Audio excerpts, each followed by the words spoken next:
Hey guys, what's up? Audiophile here with kissanalog.com. Today I want to talk about audiophile or hi-fi ground boxes or grounding systems. I had a commenter suggest that I make a video about these things and whether they actually work or they're just myth. So magic or myth? You know, is it a debunking video or a rant video? I don't know. You can decide. But I did a bunch of research on those boxes to see what they're all about, and I did a rant video on these audiophile power cables, okay? You know, shielded. This is a power cable, right? Gold connectors, shielded, big, huge conductors, and made out of really nice material with, you know, the sheath that protects it. So, really nice cable, okay? So I did one on this. I more recently did one on EMP devices, okay? And by the way, I used to be a surge engineer or surge protection engineer, worked for one of the big electrical companies, arguably had one of the best labs in the world to do that kind of testing, and was UL certified and all that kind of stuff. And probably a year, maybe 2 years ago, Borns, if you know Borns is a vendor, they make gas tubes, MOVs, TVS diodes. They put out a brochure and they put me down as one of their experts on that. So I'll put a link down below for that if you want to see that. I did a video about that. So, you know, I have some expertise. Worked in the military industry for a long time. I'm actually working there now. And, you know, worked in power supplies for aerospace, for all kinds of different vehicles, for Navy ships, been on Navy ships to help solve some power issues there. So I've been around a bit, know something about power. I think, first of all, what we should do is talk about the safety aspects of ground or grounding, and also talk about the circuit. You know, what is ground used for? And first of all, I guess what I want to say is the term ground is the most abused term in electronics. Has to be, by far, above anything else. People talk about ground or earthing all the time, and they're just misused all the time. And in my research, man, I was appalled. I could not believe even electrical companies that sell devices and tell you how to do the connections and all that, their connections were actually correct, but it was the terminology they used and the wording they used was just, man, just unbelievable. There's a huge misconception. When I worked in the lightning protection stuff, I talked to people that's been in the industry for a long time that they even participate on the boards for the NEC, the National Electrical Code. And man, some of the conceptions or the beliefs around ground are just wrong. And a lot of these guys come from the electrical world, you know, electricians versus electronic engineering, and so they see things differently, and they talk about it, and everybody has terminology that they understand, you know, the tech speak that someone else is saying. But as an engineer, where we work with electrical stuff, electronic stuff, earth, ground, you know, all these things, you have to use those terms properly in the right place. There's so often in the military industry, for instance, that we're talking about grounding, say for an aircraft, and people are talking about earth ground. I'm like, we're on an aircraft. There is no earth ground on an aircraft, okay? It's up there, right? It's not pulling a cable along the ground up there. There's no connection to earth ground. So one of the misused symbols we've seen is the earth ground symbol. It's been misused for years and years. It's been misused so much that it has become commonplace, and many smart, you know, companies, people use that symbol wrong. And I think the reason why that's the case is because of where it originated from. You know, way back when circuits first started, for instance, like say the telegraph, when they strung wire across the country to give everybody a telegraph. You know, you go pick up your telegraph at the telegraph, you know, booth or whatever in town, right? And some guy'd be clicking a little thing, you know, they'd be leaving messages. However, that I don't know telegraph code, but anyway, you know what I'm talking about. Well, when they did that, they strung these wires, and that was a lot of wire. And so they found out that when they put the they put their box on these poles, that if they put them on the earth ground, it turned out that the earth was good enough return path for the circuit that they didn't need to run that other wire. So that saved them a lot of wire. Okay. Now the earth is actually a terrible conductor, not a good conductor. That ground stake they put outside your house, every house has one. Every service entrance, every place they bring power from the utilities into a building has a ground stake or some grounding system like a ground stake. And so when they punch in a ground stake, they're actually supposed to measure that, make sure it's below 25 or below ohms, okay? So 25 ohms isn't that great, right? It's not a great return path. But for a telegraph signal where they had a pretty strong signal and they're going dunk, dunk, dunk, dunk, dunk, you know, guys sitting there hitting a little switch, that was good enough. It was good enough to get those little signals through. So in that case, it worked. And, you know, that could have been the start of a bad thing. Everybody refers to a return path as ground. And people in their mind think that ground means earth ground. And a lot of times it is called earth ground. Let's show some circuits, okay? Let's just talk about this so I can explain why it's there in the modern day. You know, in the 70s in the United States, they started putting that third ground plug in pretty much every house. I think it was a requirement in the might have been in 1970, I don't know, but it was in the early 70s. It was like in the 20s that they started putting the ground stakes or the ground on the power system around the country. Okay, so that was early on. But it wasn't until houses were burned down, people getting electrocuted, things like that, that they thought, hey, we better put a ground wire along with the neutral and hot wire. Okay, so that's when that third prong came around, sometime 1970 or in the early 70s, okay? So let's just kind of show that circuit a little bit so we can talk about it, okay? All right, guys, just had to get my iPad, draw a picture. Not a good drawer, but hang in there with me. All right, so here's earth ground down here, okay? And we have these power line poles coming down the street. Okay, I'll draw 3. And we have these cross beams. They have these ceramic insulators on them, right?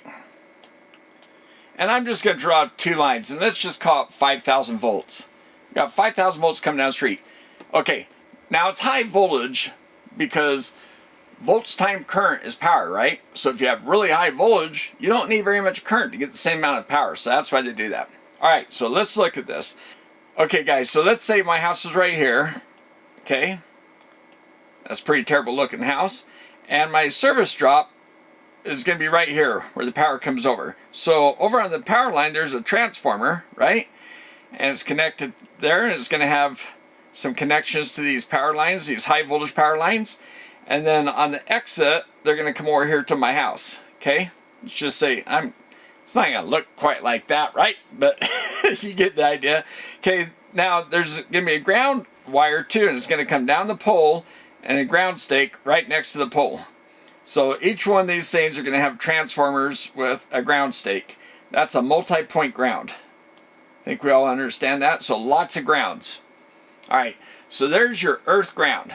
And that's tied to the secondary transformer. Let me just draw the transformer, okay? So let's just say this is a primary winding. This is a secondary winding. Got a center tap. Okay, this is a high voltage in over here. And over here we're going to have 120 from L1 to neutral. And down here's L2 to neutral, where I have another 120. So we have 240 from line 1 and line 2. Okay? So dropping into the house, from line 1 and line 2, we have 240. From line 1 neutral, line 2 to neutral, there's 120, right? Okay, now here's the thing. That's what you call the service entrance. That's where the power goes into the house. So that's servicing the house, it's entrance, service entrance, okay? At that point is where the only place in that structure where your neutral and your ground, your earth ground, is going to be joined, bonded together. So we're not going to try to stick too much to terminology, but a little bit here and there. So that is a bond, okay? Low resistance bond, okay? So here, let's just draw that. So right here on this neutral, it's going to come down and it's going to be tied to your earth ground. And that is the earth ground symbol. That is a symbol that's so misused, okay? All right, so let's look at your house again, okay? The surface entrance comes in, power drops into it, okay? We have 3 lines, line 1, line 2, neutral, okay? Now, right there, we don't see ground coming from the transformer over to the house. It doesn't. But here, now let's see. What we do is inside that box, we put a ground stake in the house, 8 to 10 feet next to the house, and then tie a ground wire up there to that surface entrance box. And we tie it directly to a bar with the neutral so that it's bonded together at that point. They're supposed to do a measurement, okay? And that measurement should be less or equal to 25 ohms. If it's not that, they're supposed to pound in another ground stake, but that's rarely done. But they're supposed to pound in another ground stake to try to get to that 25 ohms. And I think that's where they can stop. I used to believe that they'd had to pound in a third, but I think after 2, they're allowed to say, okay, we did our best. 8 to 10 feet, okay, we did it. That ground rod should just protrude just above the earth, just enough to put a bonding junction. Here, I'll show you a picture of one, okay? So this picture just kind of shows what it looks like. It's just some wires, not a gigantic wire, and it's just, wedged into next to that stake, okay? Now, if you look at this picture, all these ground stakes, this multi-point ground system, all the houses, all the power poles, all have that ground. You don't want electricity flowing between those grounds. The idea is that you keep the energy, the static energy or whatever, all at a same level. So that's where this whole concept and idea of ground being 0 volts, that's, all right, guys, I'm back. A little technical difficulty. Let's kind of cover this again.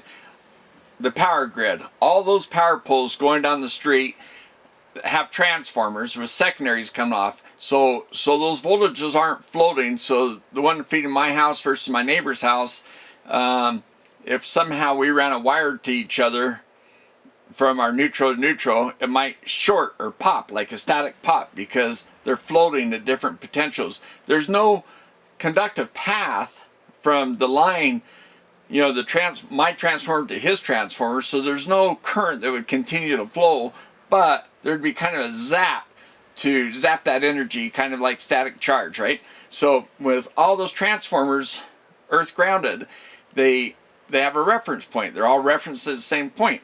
All the homes since the 70s are all referenced that way too, okay? So let me show you the power pole, the ground wire, okay? So up at the top of the power pole, you see the power. Now this ground wire comes down the pole, and you can see where it goes in the earth. You can see the size of that ground wire. It's not gigantic, right? Doesn't need to be, because it's not carrying current. It's not meant to carry current. It's meant to just put a reference point on all those transformers. Just kind of pull them down at the same reference point. It's kind of like these mats. Like, I don't have it on this mat, but where you have where you're handling static sensitive devices, you have these conductive mats that have a wire that goes back to the green ground connection in your power, okay? And then you'll have wrist straps and that tie yourself to the mat maybe, so that you're all at the same potential. And those wires don't hardwire you to the ground plane, okay, to the green wire. There's like 1 mega ohm, it's probably more like 10 mega ohm resistor in that wire, okay? And the reason that's there is so that you are not grounded, so that if you touch something, you don't have a hard path through you to ground. You don't want it to be part of that path. So, but the 10 mega ohms, big enough to protect you, but small enough to let static energy dissipate so you don't shock things. Okay, it just gives a ground plane, just like the earth ground.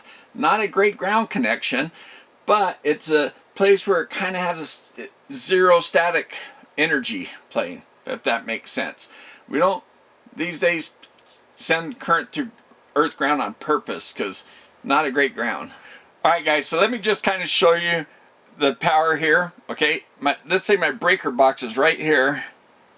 Okay, and then the wall is over here with the meter over here. Okay, and then the panel breaker, the main breaker box for the panel. Okay, so the power comes in, and let's say it comes into the house. We have line 2 right here, and then line 1 right here, and neutral in the middle, because you know the transformer's over on the pole. These are the 3 wires off the transformer. But then we also run a wire to a ground stake, and we'll put our ground stake right here.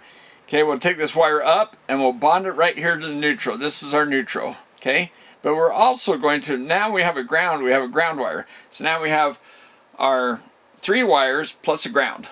Okay, so at the panel, what we're going to do is we're going to take line 2 and run it over here and run it down the panel right here. Okay, then we have all these breakers that provide power to different branches. Okay, so here's branch 1, branch 2, and branch 3. Let's call it branch 1, branch 2, and branch 3. So one might be a bedroom, bathroom, and a spare bedroom, or laundry room, something like that. Okay, and then we have to have neutral run, right? So we got to take our neutral up here, and we'll run a bar right across the top of our box, and then we'll run neutral like a bar right down here, and then we'll run a neutral wire with that line. Okay, so that's line 2 and neutral. But we also need that ground, right?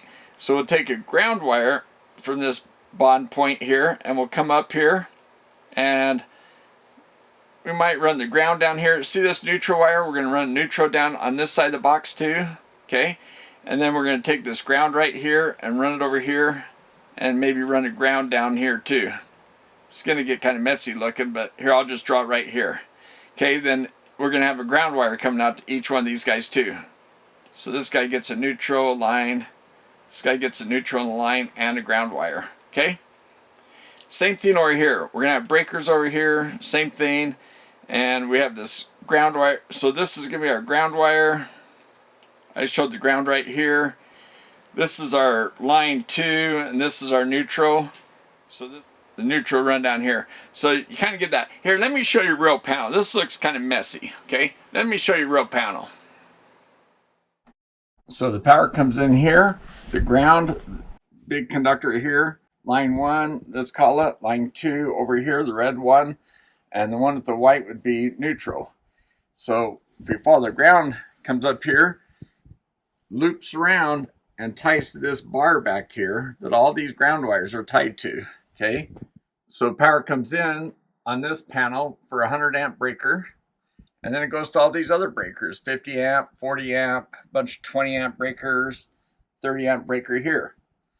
Then all these wires that are going off to the load centers are marked nicely. You can see that, and they are marked nicely, and they come down here, and you can see the heavy ones for the 50 amp come into here, but all the black wires are coming into breakers. All the white wires, their other half, is going to that bar back there. It gets bonded up here to this neutral. It gets bonded to all these guys. The black wires are coming into the breakers. So there you go. And then over at the service entrance, all these ground wires and that neutral are bonded together. And then it goes down to that ground stake. So after that main panel, let's say we have power coming into our laundry room. Okay, I'm going to put a washing machine here.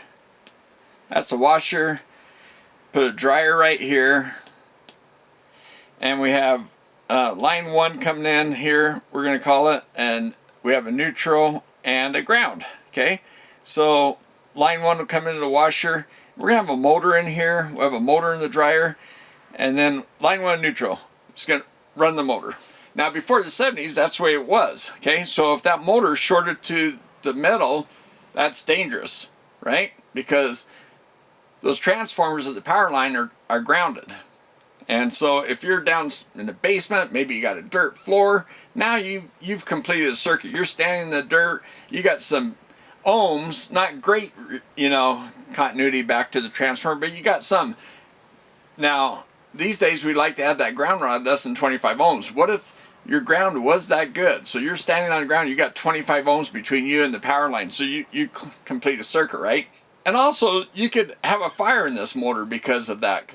Heat up the wires in the conduit or whatever, okay? So then they ran this green wire and they said, okay, let's run the green wire. It's going to come in and it's going to immediately go to chassis. Then your dryer has that too. It's going to immediately be tied to chassis. Well, your motor, it's metal, it's going to be tied to chassis too.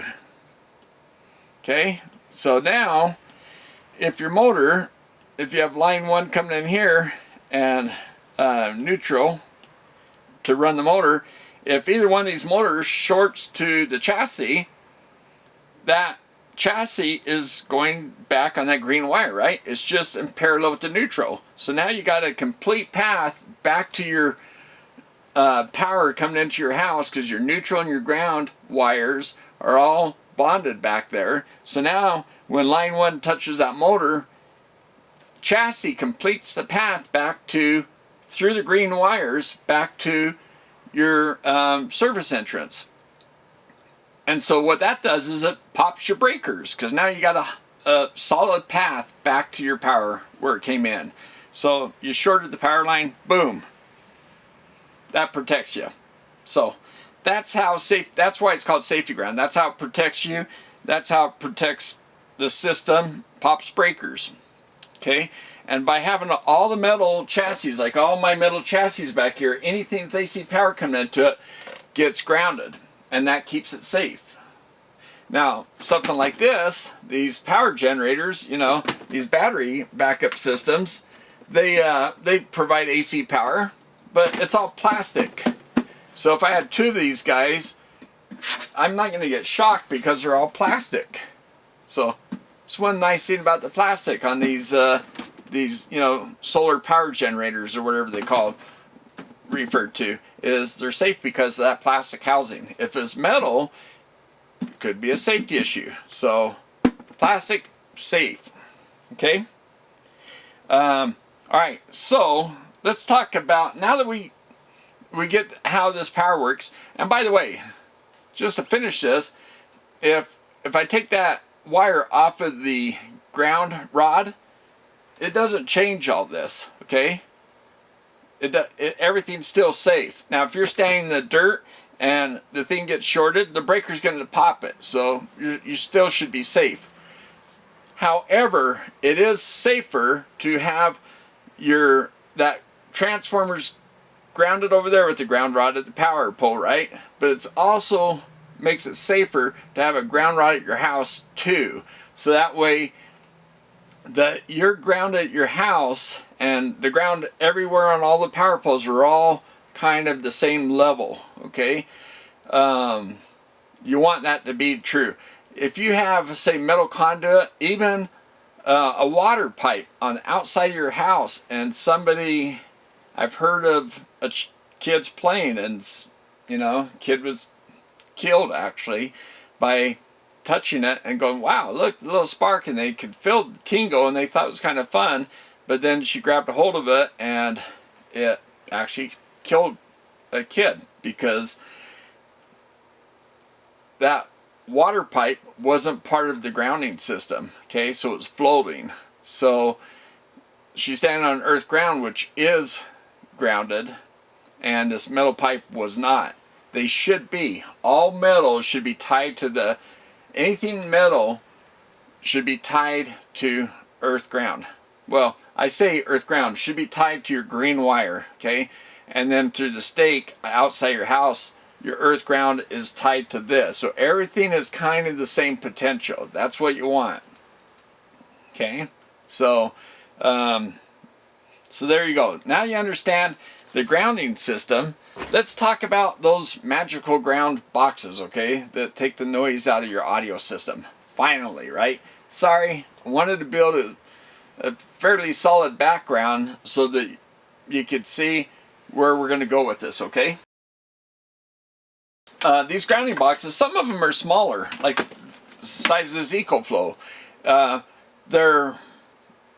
Some of them are wood, some of them are metal, and they're designed different ways. But some of the ones I've seen, let's say there's one in particular that's lower cost, $300-400, still pretty expensive for an item. So hopefully it works, right?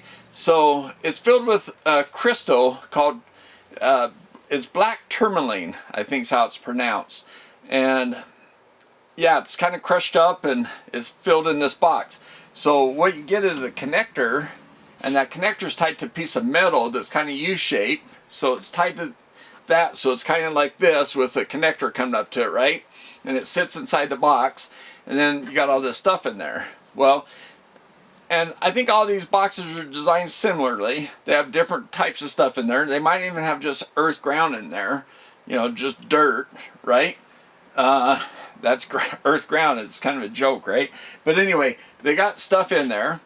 And then the idea is that you have some noise on your system. So you take the wire from this, and they might have several ports on them, but you take the wire and you go to your RCA connector and you tie that to that, and that grounds that.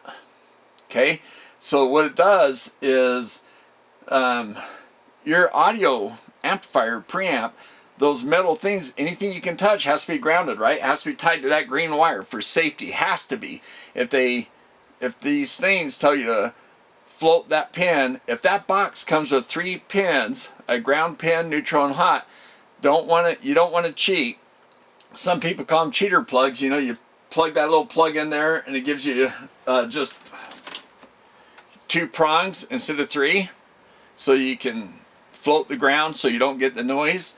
If you have noise problems, it's because you're getting ground loops and somebody's designed the grounding system wrong on one of your amplifiers, one of your boxes. So you got some bad design there. But anyway, for safety, you want anything metal tied to that green wire going back to your panel. You never want to defeat that, okay? You want to be careful with that. So, like these power cords, anything with that 3rd prong, anything that connects that power, you want it to be safety certified and all that. I believe this cord is safety certified, by the way. I have to look it up. But I'll put the link. Yeah, it is. There's a CE mark on it, so if somebody was injured, they'd be in deep trouble. Anyway, I'll put the link for that.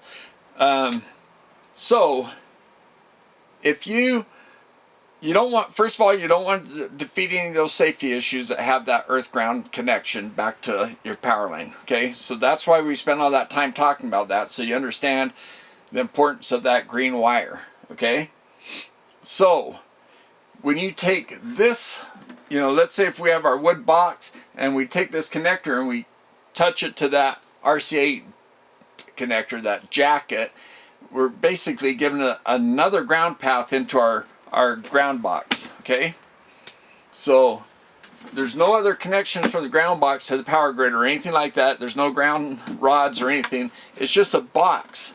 It's just inputs, no outputs. Okay, and it's supposed to absorb that extra EMI, that extra noise. So, what do you think? Is it myth or is it magic? Well, it's anything but magic. Okay, guys, so if you took that crystal and you hung it on your neck or something, stuck in your pocket as a stone to try to, you know, if you believe in that kind of stuff, that it can help your body, you know, if you believe in crystals and all that, and if you don't, and you're buying these ground boxes, then I don't know what you're thinking. But if you do believe in that stuff, then somehow you believe the electricity that goes in this box, the noise, the EMI, is somehow going to be absorbed in that. But there's a law of physics, right? Energy has to be transferred. It can't be, you know, you can store it in a battery or something like that. So is this going to be a battery? How much can it store before you have to empty it out? And how do you discharge it? How does that work? So if it doesn't, then where's that energy going? Because all the energy coming from the power line, from that transformer, from the street coming to power this stuff, it gets cycled back. There's a circuit there, and the inefficiencies of this circuitry here, you know, it's going to dissipate some power. Some of these things are dissipating power, right? So you dissipate power in different ways, heat, whatever, but you can't store it in dirt or in crystals, or if you can, how much can you store before the thing's filled up, and how do you discharge it? So I think it's myth. I don't see any electrical way in engineering that it can work. But if you believe in the crystal magic, then is there something there? If it is storing it in some kind of crystal magic, how do you discharge it? I don't know. They don't talk about that, right? So I think it's myth, because they're not telling you how to store it and how to discharge it. Do you take it outside? Stones, crystal stones, I've heard that you take them out, you know, they can build up some negative energies. You take them, put them in running water, and the earth, the running water, the fields from the earth, you know, will clean that. Well, you know, I would believe in that kind of stuff. I think I do have some belief in that kind of stuff, but how it would absorb EMI, I just can't wrap my head around that. Just don't see how that works. Here's another part of this story, is I hear reviewers say, oh God, it made the detail so much better, it made it so much deeper and darker, the darks turned darker, and the sound stage just opened up. It was magical. Well, guys, if that ground box was able to do that, and maybe the same reviewer said that about a power cord, maybe he said it about an interconnect, maybe he said it about another component in the system, how many times can you open up the power stage or the sound stage? How many times can you darken the darks? How many times can you have that much effect on your system? Unless you started off with a really bad system, which the guys spending the money on this stuff probably start off with really nice systems. So if they were more honest and they said, well, I think I noticed a really subtle effect, and then I noticed a subtle effect with my power cord, my $2,000 power cord or my $200 power cord, then I noticed a subtle effect with my interconnect, subtle effect. If they said that, you add up all these subtle effects, you're like, wow, you're just slowly making it better and better. And they're like, God, once I did this, you know, these 3-4 things, God, really, I just noticed that when I remove all those things, you know, it made such a huge difference once I did all those things. But when they say they added this ground box, which I'm beating up on the eco, keep on showing the EcoFlow power guy, but, you know,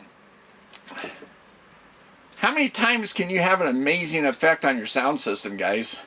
By the way, these power cords, you know, a lot of guys were upset about the power cord rant that I did. They said, well, you have to have a better sound system. You have to have a better sound room to hear the difference.